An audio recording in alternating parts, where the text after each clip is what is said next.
hello everyone, and in today's video we turn a snotty oily mess into something that works. Now what you see here is a cambox and pumps from a Gardner 8LXB. This particular one's out of a trawler down in the southwest of England. Been brought into us because it isn't running properly.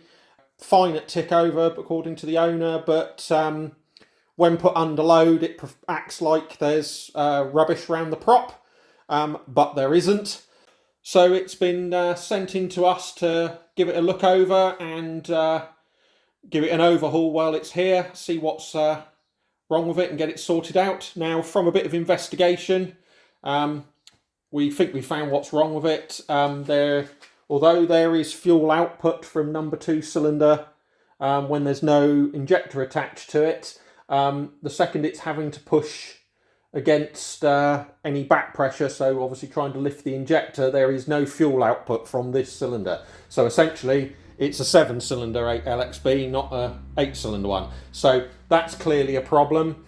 Also, we've found that it appears that it's water contaminated. There's quite a bit of emulsified fuel in these chambers here. We drained a bit off and it's all a bit creamy and not very nice looking. So anyway, we'll get straight into the teardown on this, see if we find anything else along the way, and then get everything prepped ready for a full overhaul. That'll include all new bearings, all new bushes, elements, delivery valves in the pump tops, seal kit, so there's felt seals here and the rubber bit between the two, that'll all be new. Overhaul kit for the lift pump, get that all installed. And then we'll get it up on the test bench and get it calibrated. So I mentioned just a second ago that there's no fuel output from here, but a good telltale sign that someone's been at it already is this stud has been snapped off. Only one of these securing plates is present, the other one's missing.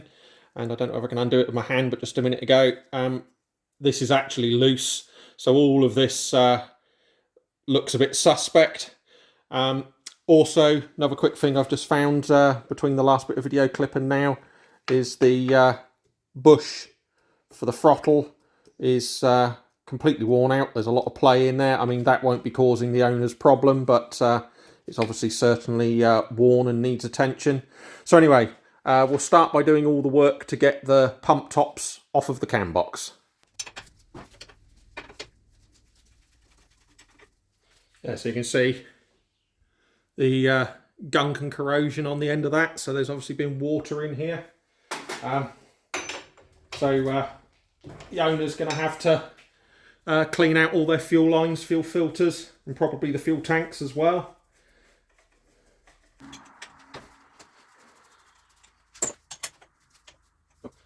So that's not going to come out with a spanner, it's all quite chewed up, so I'll get some mole grips on that and fit a new one when we put it back together again.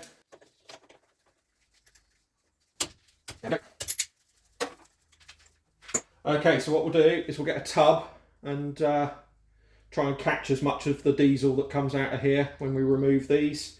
I've put the return, closed the return tap and opened a drain to outside, so any contaminated fuel that comes out of this won't go into the machine, it will drain out into a tub.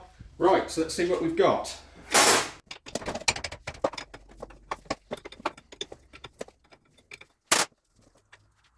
Yeah, so there we go, that's another sign that things are not all well. So we'll get the rest of the bits and see what we've got. A lot easier to do when I don't need to hold a tub at the same time.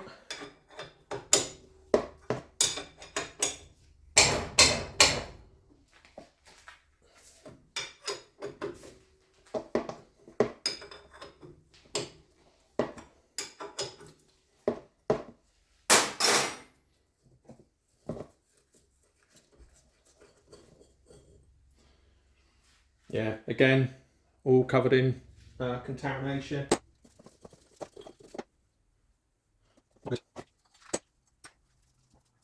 Okay, so now we'll make a start on the on the other one, get this off.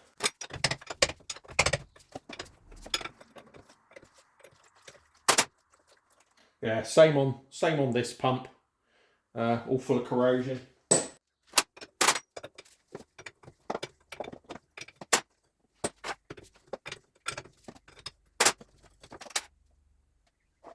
Yeah, there's quite a bit of debris in there as well, sort of gritty, sandy debris, so that's not good. Okay, so with those out the way, next thing we'll do is get all of these priming levers out the way. It just makes undoing the pump tops a bit easier. Once we've done that, yeah, I'll probably separate the pumps, and then unbolt them from the top of the cambox.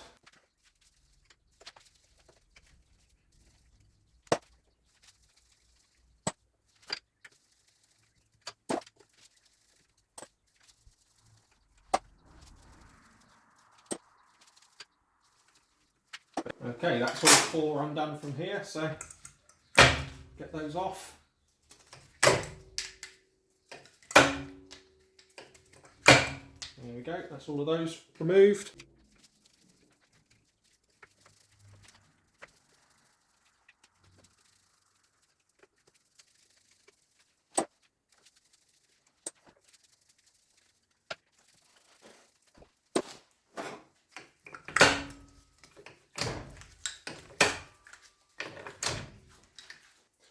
Okay, so next job is I'll take these front covers off. I'm not going to dismantle the pump tops any more than that at the moment. They're so disgusting. We'll put them through the parts cleaner as an assembled unit just to get all the crap off the outside. And then once we've done that, then I'll strip the pump tops down and then it'll get cleaned again to clean all the internal components. So we'll remove these two front covers just so they get washed out inside.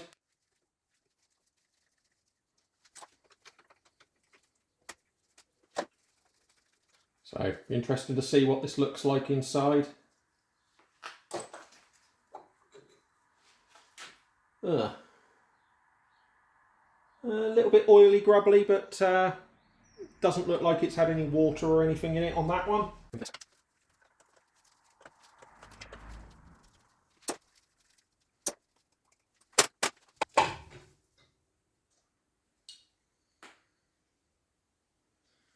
Okay, so same as the other pump, bit oily and dirty and disgusting inside, but doesn't appear to have any water in it, so that's good. So it's just through the fuel side of things. It doesn't appear like there's been water got on the pump tops.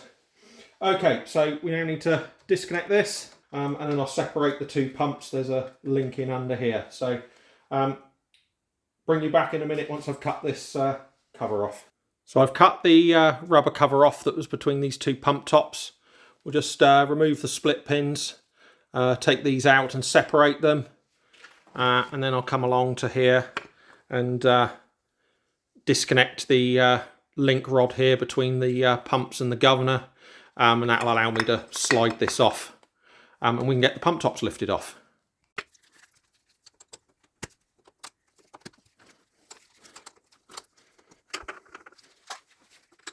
There we go, that's the two pump tops separated from each other. So next up we'll get this one out and take this housing off. Once we've done that, we can get the pin out of this end as well and take the pump tops off.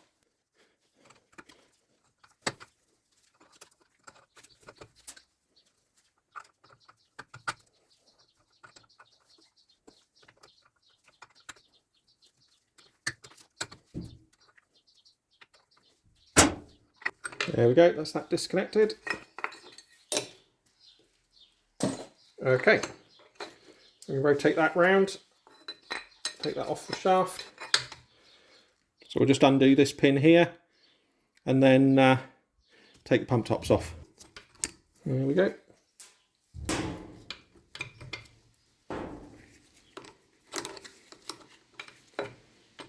And not too bad, a little bit of play at that end, but certainly not the worst I've seen, so that's okay. Okay, so next up we'll get the pump tops off.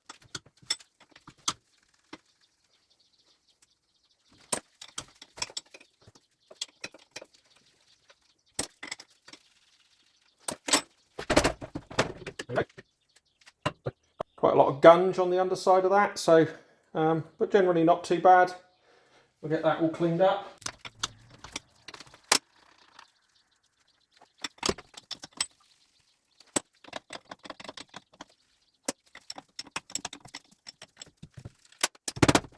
All off in one lump then.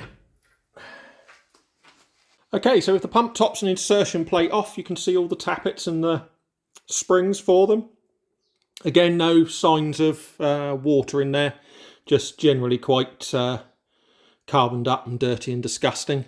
Now, these tappets are all numbered, so you know where they go to put them back in, so that's fine. We'll have to adjust them all again anyway, more than likely, because we're putting new elements into the pump tops. But we'll get onto that when we're putting the cambox back together again.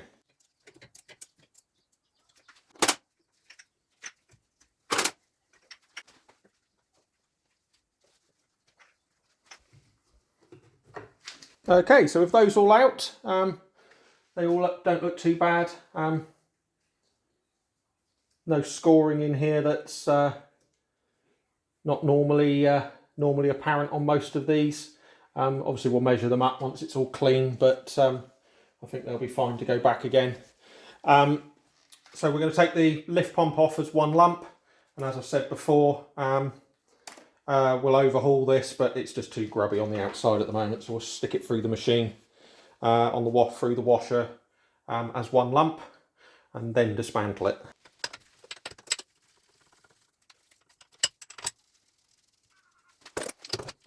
Okay, next up on the to-do list is to dismantle the governor assembly off this end of the pump. So I'll get tidied up a little bit, reposition the camera and bring you back in a mo.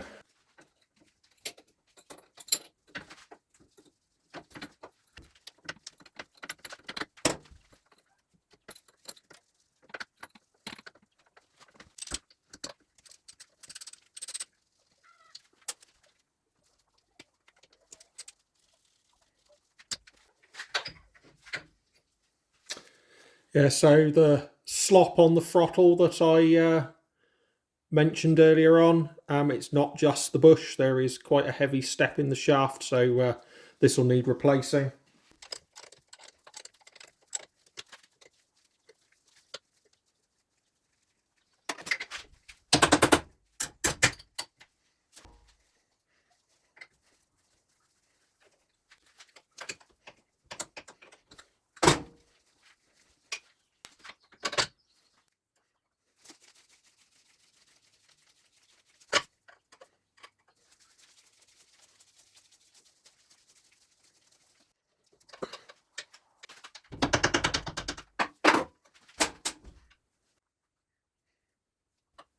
And there we go, that's the main governor spring.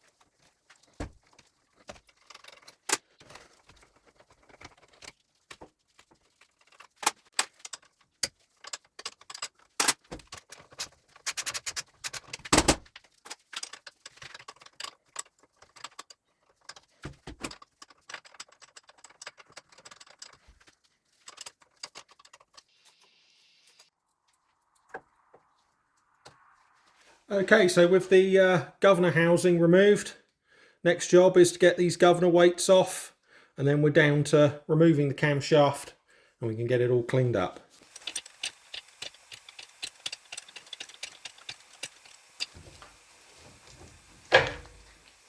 There we go, that's the governor assembly off.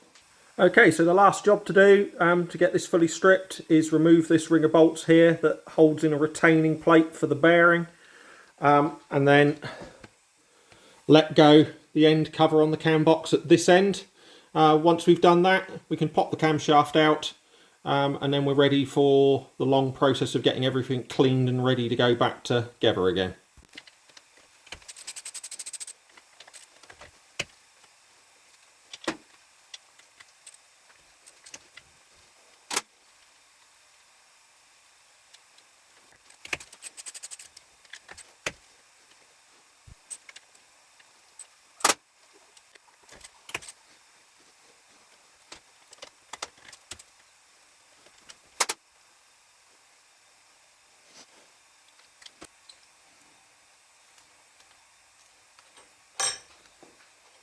There we go, that's the retaining ring at this end.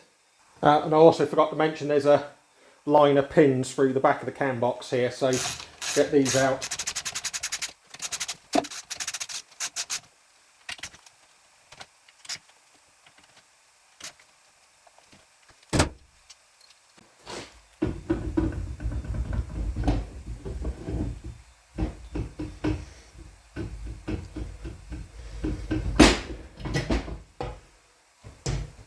Okay, so here we are with the cam box all fully dismantled.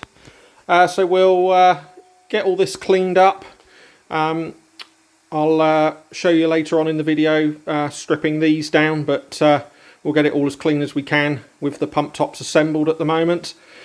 So I'll bring you back in probably many hours time once all of this is prepped and clean, ready for reassembly. So here we are with all the major components of the cam box all prepped and ready to go back together again. So all of this has been put through the parts cleaner that it's sat on the top of at the moment. The aluminium components have then been aquablasted and then back through the cleaner again to get it all clean. A lot of the smaller components have been through an ultrasonic as well. So camshaft's got new bearings, so first job we're going to do, get the camshaft back in, rebuild the governor on the end of it and get it back onto the test bench. Then we'll move on to getting the pump tops sorted and back on so we can get it all phased and calibrated. Okay, so we now have the camshaft back into the cam box. Now it's fairly straightforward to do. You just slide the whole thing in from this end and then put this end cover on. The next job is to put the retaining plate back in this end, and then we can build the governor assembly up. So we'll get the retaining plate in next and the pins in through the back of the cam box, and then that is the camshaft installed. We'll drop all the tappets back in, make sure they're all free to move. If they all are, then we'll rebuild the governor assembly onto this end of the cam box. So here we go, we've just dropped all the tappets back in. I just thought I'd do this before I bolt up this end, just in case we have any problems. Basically what I'm looking for is that all of these rise and fall with the cam under their own weight, that there's no tight spots, which there isn't. It all appears to be good, so we can move on, put the governor back together again.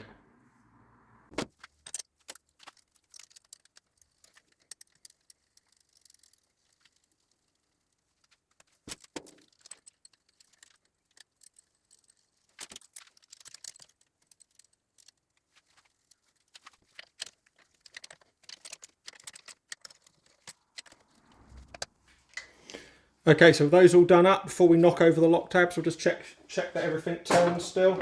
So just disengage it from the machine. Yeah, lovely.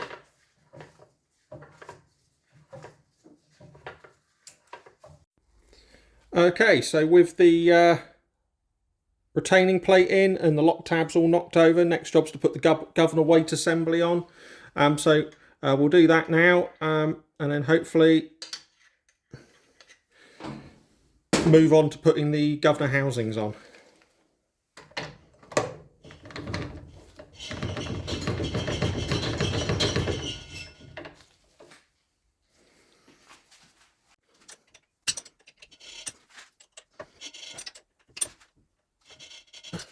There we go.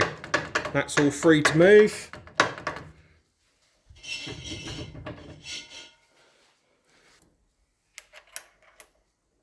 There's the thrust bearing, collar for the spring. Now we'll put the governor spring in once the outer housing is on. So next up on the to-do list is to actually physically fit the governor housing now that this is all on.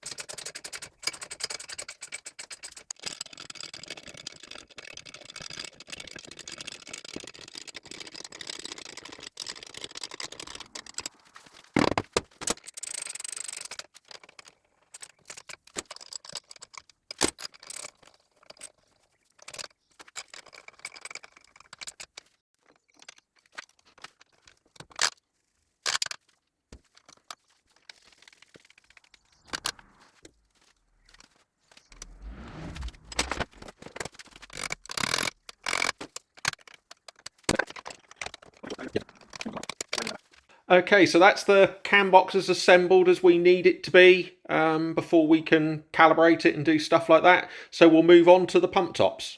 Okay, so we'll make a start on stripping the pump tops down.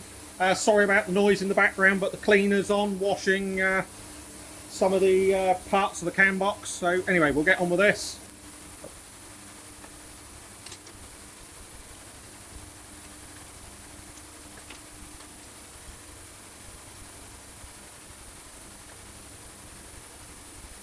Now this retainer is bent, so we're going to have a bit of fun getting this one off.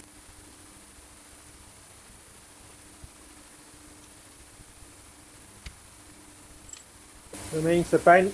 I've straightened that out.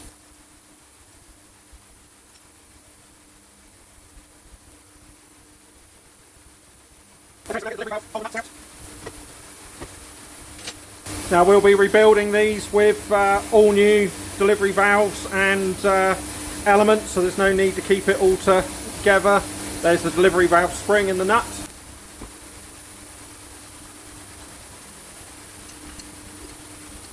Some damage to this nut, clearly been chewed up a little bit at one point.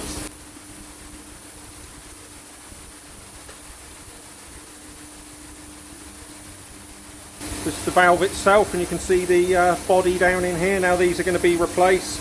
Okay, so while we've got it up this way, we'll remove the bung out the end of the fuel portion of the injector pump.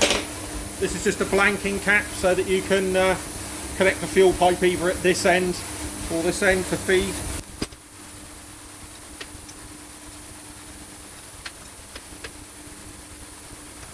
Okay, so with that now done, we'll lay the pump on its back. And then we can start removing all the elements.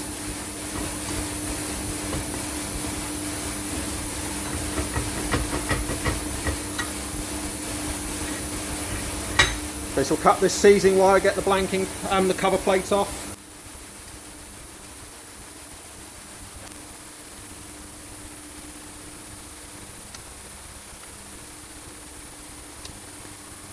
Okay, so what we'll do next is we'll remove these screws. They secure the body of the element itself into the body of the pump.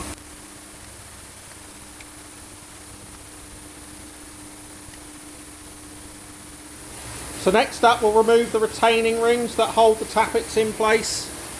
There we go, that's that one. So we'll run along all four.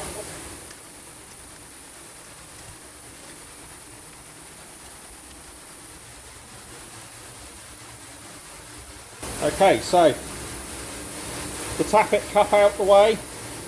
Here you have return spring for the element. This makes sure that the element comes back down once it's been pushed up by the cam. And then this is the internal portion of the element. You can see quite a lot of marking and damage here. And it's this helix here that controls the amount of fuel output in relation to the rack on the pump itself. All pretty disgusting inside. Okay, so with the elements out of the way, and the spring out. There is a seat for the spring up in here, and then the quadrant that transmits the movement of the injector pump rack into rotational movement on the element itself. So we can now pull those all out. So it's held in by a retaining clip, and then you've got the quadrant itself that runs on the rack, and then this is the seat for the spring. So with all the quadrants removed, we can now take the rack out.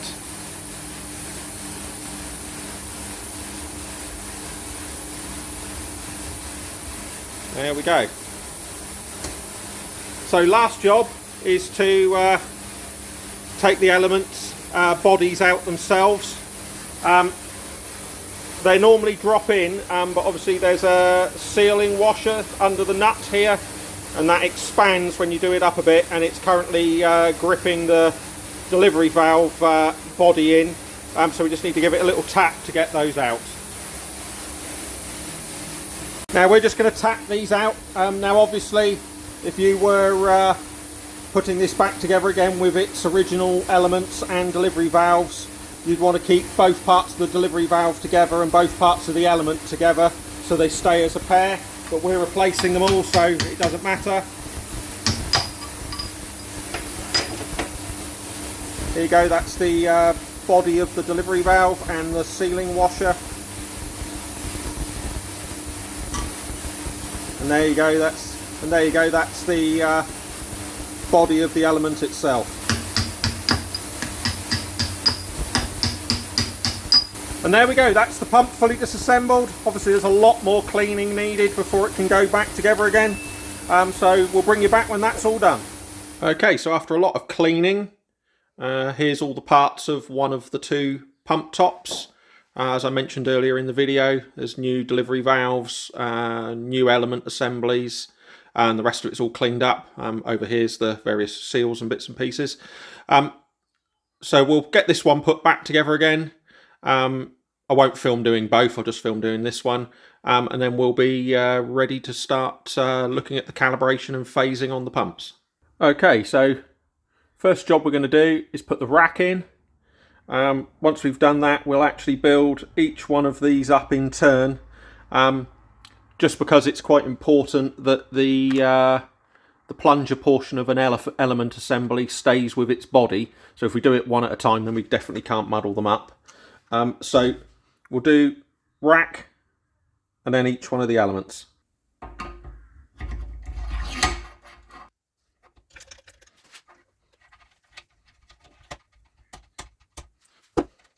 Okay, so before starting to put the elements in, probably just about see there is a dot on the rack at either end. That means that the rack is in the center position.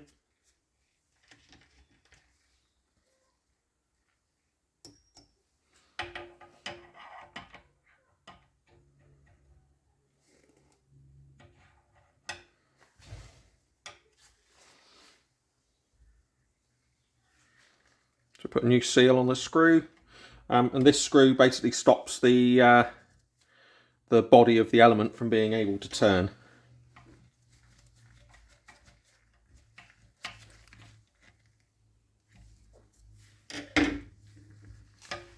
It stops it from being able to come out. So that one's done.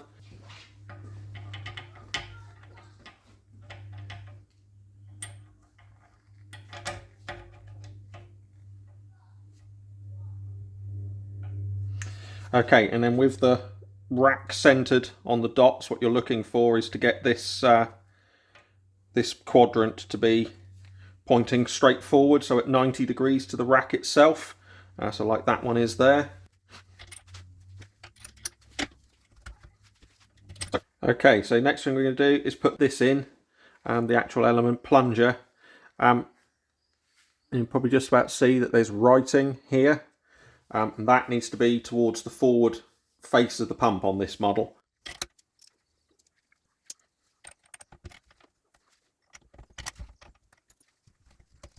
And there we go, that is one element in place. So we'll go along the rest of them.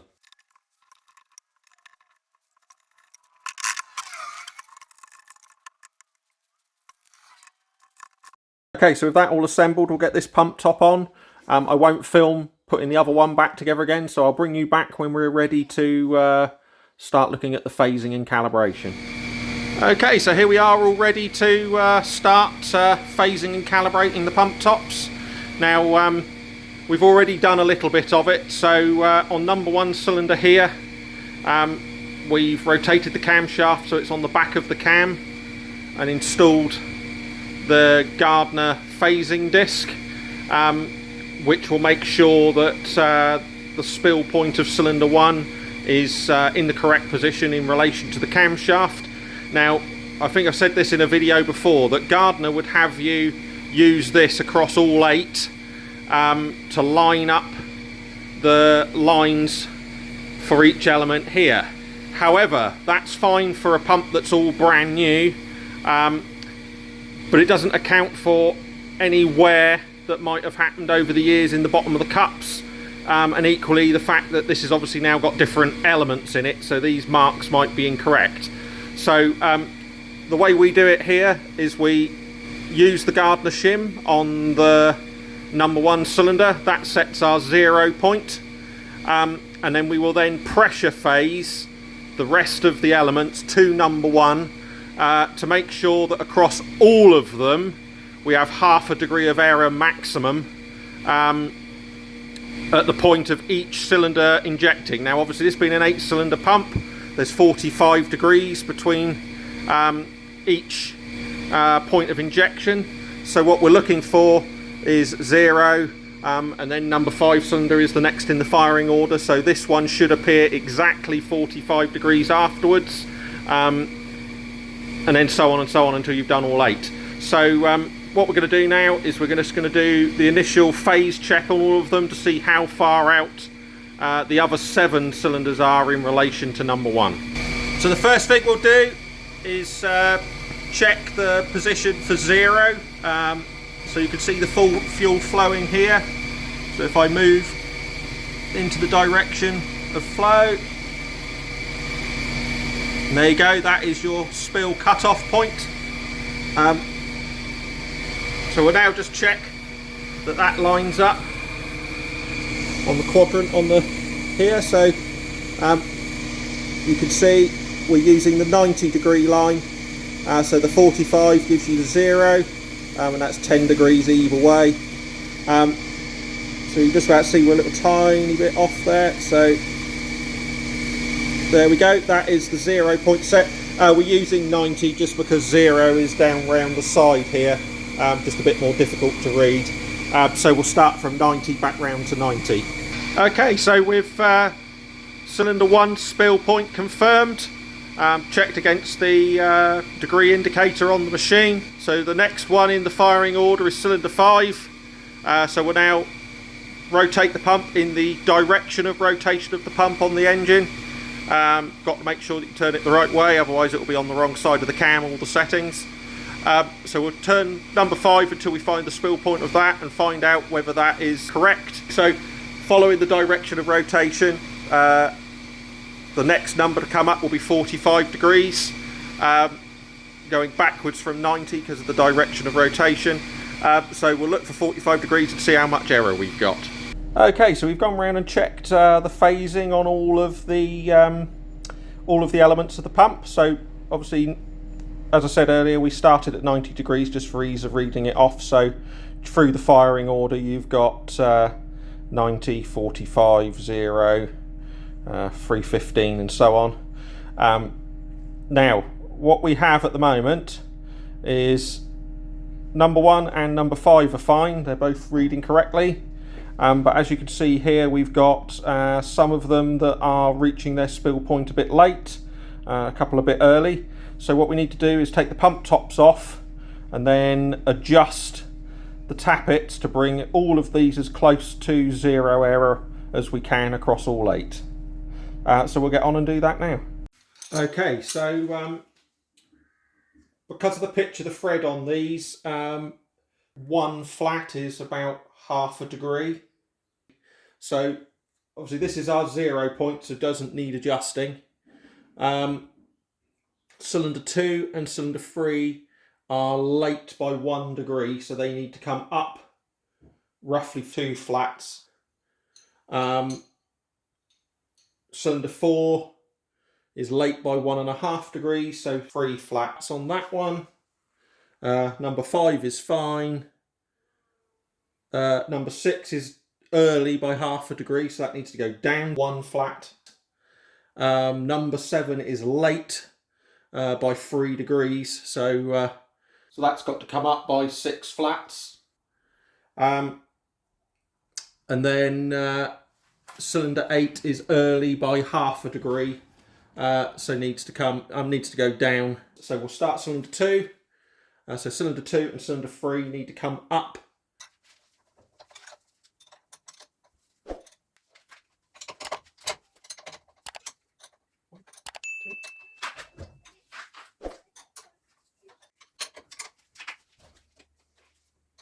Okay, and then this one was very late, so this one was 3 degrees.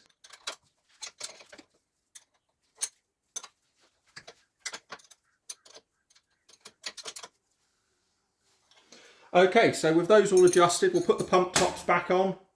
We'll do a rotation just to check that nothing's fouling and jamming now, because we've lifted some of the elements, so we need to be careful that they don't touch the top of the stroke in the pump. If that's all okay, then we'll go back round and check the phasing again.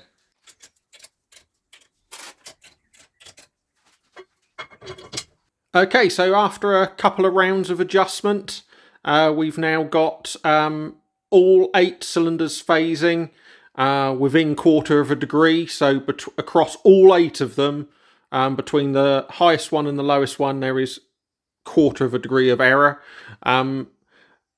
So we're now ready to move on to the calibration. Now, I've had a few conversations with people of late who have been buying elements to put into pump tops to chuck onto the engine themselves.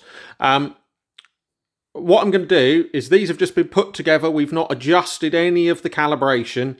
So what I'm going to do first is run the pump and show you the spread of output from each cylinder, and why you can't, and this will explain why you can't just put them in. They are a machined item, and obviously you get machining variance between each component, and because of that you will end up with different outputs. So we'll do that first, and we'll show you the difference between each element as it stands now before any adjustment. Okay, so for this test, what I'm going to do is ramp it up to full speed. The rack is currently up against the stop, so for example you're at absolute full power on the engine, and we'll do a test and show you how out of balance the outputs from each element are, and that'll explain why you can't just chuck elements in and think they're going to be right, because I think most of these will need adjustments.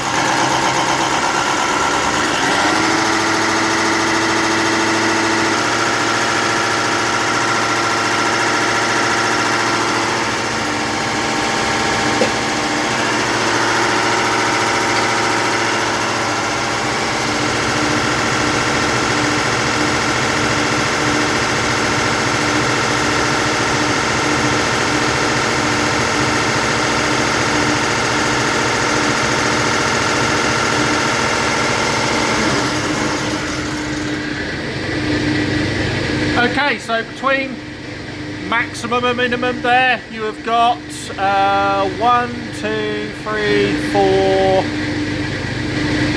4.3 cc between this one here and this one here, which is the highest and the lowest. What you're actually aiming for is a spread of a maximum of 0.5 cc across all 8. So they are way out. Also at this position the output should be 22.8 cc, and at the moment the absolute highest one is 21.3, so even the highest one isn't putting out enough fuel. So there you go. You can't just put elements in and expect them to be output correctly. These will all need adjustment to get the output within spec. Okay, so at the same RPM, after a few rounds of adjustments, we're now within half a cc across all 8 cylinders. So we'll test that now, show you.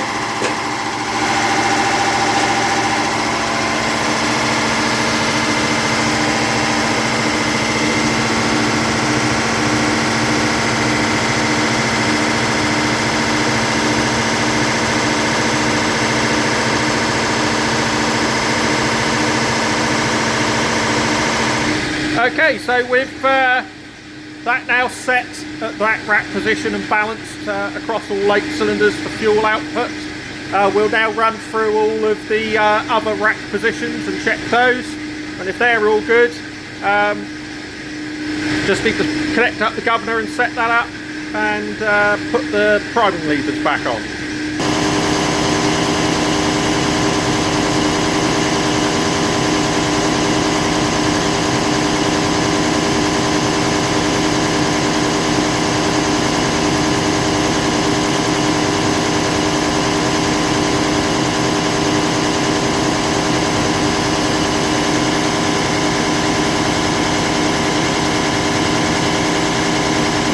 Okay, so after a lot of fiddling around, we've got the injector pumps all calibrated.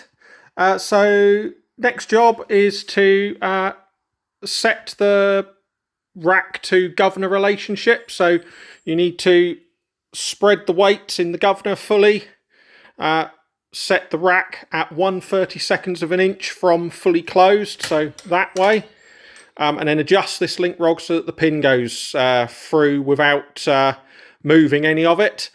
So we'll get that done and reassemble the governor casings. And then once we've done that, it's front plates, put the felt seals on over the top of the tappet holes, get the priming levers back on. Okay, so we've got the rack all reconnected to the governor, and all the governor inside here is reassembled. Now this here is an idle stop. And although we've set it the best we can on the machine here, the owner, when he puts it back onto the boat, might need to adjust this. But anyway, as far as we can go now, this is all done. So we'll put the cover back on here, put some oil in it just to keep everything nice and lubricated, and then we can put the lid on.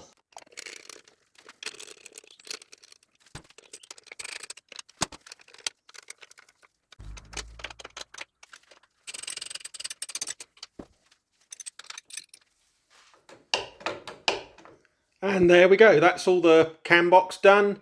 I've put all the priming levers back on. I didn't record doing that because it's not exactly exciting watching me do up 16 screws. So anyway, there is one last job to do before this is ready to go back to its owner, and that is to rebuild the lift pump. Now, I've said in previous videos we normally rebuild these on in batches, but for the purposes of this video, I've got one all fully dismantled here. So we'll get this reassembled with new diaphragm and springs and bits and pieces. So we'll get this all reassembled and put back onto the cam box.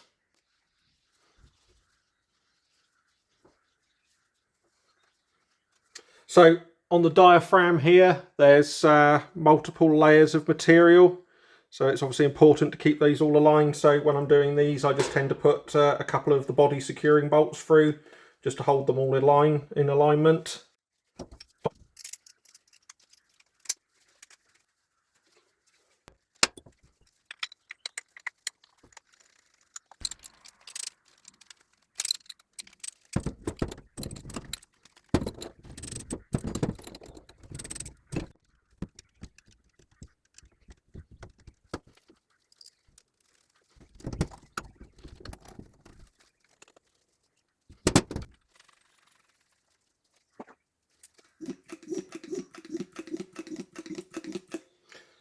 There we go, there's one our lift pump reassembled with a new seal kit, and we'll do up these 2 unions in a minute once it's bolted back to the cam box, just a bit easier than chasing it around here.